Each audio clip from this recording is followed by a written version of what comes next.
Welcome to our channel. ఈరోజు ఈ video చేయడానికి చేసే ముందు కొంత సిగ్గుగా కూడా అనిపడుతుంది. ఎందుకంటే ఏపీలో జరిగిన అంశాలు ప్రధానంగా మాట్లాడుకుంటే గుడ్లవల్లేరు ఇంజినీరింగ్ కాలేజ్‌కి సంబంధించి నైట్ నుంచి కూడా వాళ్ళు నాన్ స్టాప్‌గా దానికి నినాదాలు వి వాంట్ జస్టిస్ అంటూ కూడా ఆడపిల్లలందరూ రోడ్డెక్కి కొట్లాడుతున్న పరిస్థితి. నిజంగా కూడా ఈ విషయం గురించి మాట్లాడితే చాలా బాధేస్తుంది. ఎందుకంటే గతంలో కూడా ఇట్లాంటి విషయాలు జరిగాయి. ఎటువంటి ఎక్కడా కూడా ఎటువంటి యాక్షన్ తీసుకున్నట్టుగానే దీనికి సంబంధించి అరికడతాము అనడమే తప్పితే ఎక్కడా కూడా దీనికి అరికట్టిన పరిస్థితి గానీ మళ్ళీ రిపీట్ అవ్వకుండా చేసే పరిస్థితి లేదు. ఇందులో కొంతమంది విద్యార్థులు చేశారు. ఈ ఈ ఫైనల్ ఇయర్ విద్యార్థులున్నారు, అబ్బాయిలున్నారు, అమ్మాయిలున్నారు. ఇదంతా పక్కన పెడితే అసలు ఒక కాలేజీలో వాళ్ళు చెప్పేదేంటంటే గత 2 సంవత్సరాల నుంచి ఇవి జరుగుతున్నాయంట. అవి కూడా ఈరోజు మాకు తెలిసినట్టు కూడా కొంతమంది మహిళలు అమ్మాయిలు కూడా మాట్లాడడం జరిగింది. ఒక 2 సంవత్సరాల నుంచి జరుగుతుంది, లేదంటే జరుగుతున్న విషయానప్పుడు మరి కాలేజీలో ఇంకా భద్రత ఎక్కడున్నట్టు? భద్రత లేనట్టే కదా! ఇప్పుడు ఒక కాలేజీలో ఒక ఫ్యామిలీ ఒకళ్ళని జాయిన్ చేసేటప్పుడు ఖచ్చితంగా ఆ కాలేజీ నమ్మకం ఉండే ఆ కాలేజీ మీద జాయిన్ చేస్తారు. ఎందుకంటే ఒక హాస్టల్ ఫెసిలిటీ కల్పించి మరి హాస్టల్ ఫీజు లక్షల ఫీజులు కట్టి హాస్టల్ కానీ లేదంటే కాలేజీలో జాయిన్ చేయడం ప్రధానంగా దీనికి ఎంత నమ్మకం ఉంటే ఆ కాలేజీ మీద వాళ్ళు జాయిన్ చేస్తారు. మరి ఈ నమ్మకాన్ని ఏం చేసినట్టు మీరు? మెయిన్ కాలేజ్ ఇక్కడ మాట్లాడుకుంటే స్టూడెంట్ చేశారు ఇవన్నీ ఒక ఒక ఒక సెక్షన్ అయితే మెయిన్ తప్పు చేసిందైతే కాలేజ్ యాజమాన్యమే. ఖచ్చితంగా దీనికైతే డౌట్ లేదు. ఇక అడ్మినిస్ట్రేషనే తప్పయింది అక్కడ నాకు తెలిసి అయితే. ఎందుకంటే వారు ప్రాపర్ సెక్యూరిటీ అయితే అక్కడ కలిపిలేదు. ప్రాపర్ సెక్యూరిటీ లేదు, ప్రాపర్ దానికి సంబంధించి ఒక ఈ నిబంధనలు అయితే ఫాలో అయినట్టుగా నాకు అనిపించట్లేదు. బేసిక్గా కాలేజ్ తప్పే ఫస్ట్ థింగ్. ఎందుకంటే ఇంత జరుగుతున్నప్పుడు ఒక అమ్మాయి మీ దగ్గరకు వచ్చి కంప్లైంట్ చేయలేని పరిస్థితిలో ఉందంటే, ఒక అమ్మాయిని బ్లాక్మెయిల్ చేసి ఇదంతా చేశారు అంటున్నారు. మరి ఒక అమ్మాయి కాలేజ్ యాజమాన్యానికి వచ్చి కంప్లైంట్ చేయలేకపోయిందంటే మీరు ఏం భద్రత కల్పిస్తున్నట్టు అనేది నిజంగా అర్థం కావట్లేదు బేసిక్గా. ఈ విషయంలో మాట్లాడుకుంటే ఒక ఫైనల్ ఇయర్ అమ్మాయిలు, ఫైనల్ ఇయర్ అబ్బాయి ప్రధానంగా నిందితులుగా తెలుస్తుంది. విజయ్ అనే ఫైనల్ ఇయర్ అబ్బాయి, కొంతమంది అమ్మాయిలు ఉన్నారు, ఒక 2 అమ్మాయిలు కనపడుతున్నారు. మరి వీళ్ళందరూ చేస్తున్నప్పుడు మరి 300 మంది అమ్మాయిల వీడియోలు 300 కుటుంబాలకి నిజంగా అన్యాయం జరిగినట్టు ఈరోజు ఈ పోలీసులు వచ్చి ఇప్పుడు గేమ్ స్టార్ట్ చేసిర్రు.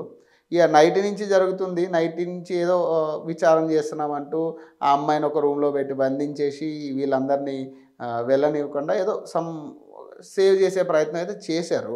మరి ఇప్పుడు ఫైనల్గా వచ్చి ఎస్పీ గారు ఇక్కడ ఎట్లాంటి కెమెరాస్ లేవు, ఇదంతా ఫేక్ అన్నట్టుగా ఆయన మాట్లాడుతున్నారు. యాక్షన్ తీసుకుంటా అంటారు. ఏం యాక్షన్ తీసుకుంటారు? 300 వీడియోలు బయటికి వెళ్ళినాయి. 300 వీడియోలు బయటికి వెళ్ళినాయి సార్.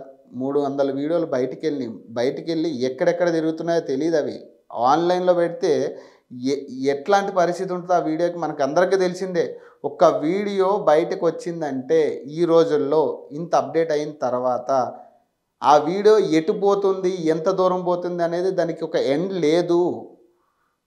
మీరు ఇప్పుడు వచ్చి మేము దాని మీద చర్యలు తీసుకుంటామంటూ ఏపీ ప్రభుత్వం దీని మీద స్పందించేసి చర్యలు తీసుకోండి అంటే అయిపోదు. ఇది బేసిక్గా ఇది ఇక్కడ నుంచి ఇక్కడ ఆగే పరిస్థితి కాదు. ఇది అసలు ఆ వీడియోలు ఎక్కడున్నాయి ఫస్ట్ అది కనిపెట్టండి.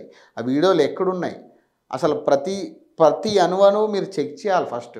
ఇప్పుడు ఆ కాలేజీకి సంబంధించి మీరు చేయాల్సింది ఏంటంటే ప్రతి అణువు అసలు సీసీ కెమెరా ఉన్నాయంటే ఎక్కడున్నాయి ఏంటి ప్రతిదీ కూడా డిటెక్టర్స్తో పక్కా చెక్ చేసిన తర్వాత నిర్ధారించిన తర్వాత ఫస్ట్ ఆ కాలేజ్ యాజమాన్యం ఎవరైతే ఉన్నారో ఫస్ట్ వాళ్ళని అరెస్ట్ చేయండి. వాళ్ళని అరెస్ట్ చేసి వీళ్ళను కూడా అరెస్ట్ చేసి అసలు ఏంట్రా మీరు చేసింది ఏంది, కాలేజీలో ఇంత జరుగుతుంటే మీరు ఎందుకు దీన్ని ఇప్పటివరకు పట్టించుకోవట్లేదు, ఇంతమంది రోడ్డెక్కి కొట్లాడే దాకా వచ్చిందంటే అది ఎంత తీవ్ర స్థాయికి వెళ్ళినట్టు.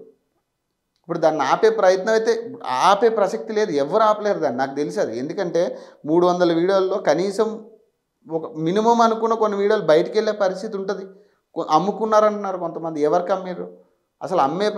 ఈ దశలో డీల్ అనుకునే జరుగుతుందా? కొంతమంది రాజకీయ పులుములు కలుపుతున్నారు.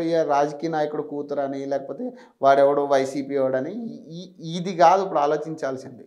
అసలు ఇది ఇది కరెక్ట్ కాదు ఇది. ఆడు ఏ పార్టీ అయినా కావచ్చు, ఆ అమ్మాయి ఏ పార్టీ అమ్మాయి అయినా కావచ్చు. ఫస్ట్ థింగ్ అక్కడ అన్యాయం జరిగింది. 300 మంది అమ్మాయిలకి, 300 కుటుంబాలకి అన్యాయం జరిగింది. అంతమంది అమ్మాయిలు నష్టపోతున్నారు అక్కడ. మరి వాళ్ళ గురించి ఆలోచించకుండా ఇంకా ఈ టైంలో రాజకీయాలు ఆ పార్టీ వాడు, ఈ పార్టీ వాడు, ఇది కాదు. ఫస్ట్ థింగ్ మీరు కేసుకి సంబంధించి ఎలా దర్యాప్తు చేస్తారో, అసలు ఏ వర్షన్‌లో తీసుకుంటున్నారో ఫస్ట్ ఆ మేనేజ్మెంట్ ఏం చేస్తుంది? ఆ మేనేజ్మెంట్‌ని ఫస్ట్ నిలదీయాలి ఫస్ట్. అసలు దీని గురించి నిజంగా కూడా అంటే మాట్లాడడానికి కూడా చాలా భయమేస్తుంది. ఎందుకంటే చాలా ఘటనలు చూసాం. రేప్ ఇన్సిడెంట్‌ల మీద కూడా మాట్లాడిన పరిస్థితి. చిన్న పిల్లల్ని కూడా వదలని పరిస్థితి అయితే ఇప్పుడుంది. మరి ఇట్లాంటి వాటి మీద అంటే నిజంగా కూడా అంటే ఇట్లాంటి ఇంకా మళ్ళీ మళ్ళీ జరుగుతున్నాయి. చేసే కొద్దీ జరుగుతున్నాయి. ఏదో శిక్ష ఏస్తున్నాం అంటున్నారు. వాళ్ళకి ఏం శిక్ష పడుతుందో మళ్ళీ ఆడు బెయిల్ మీద బయటకొచ్చే తిరుగుతున్నాడు. మళ్ళీ ఇంకో చోట ఎక్కడో జరుగుతుంది. సో, ప్రస్తుతం అయితే ఈ విషయం మీద ప్రస్తుతానికి ఇంతకు మించి అయితే మనం కూడా ఏం మాట్లాడలేం. ఎందుకంటే ఇంకా కేస్‌కి సంబంధించి ఎక్కడ పూర్తి వివరాలు బయటికి రానివ్వట్లేదు కాబట్టి, సో, ఇంతకు మించి మనం మాట్లాడలేం.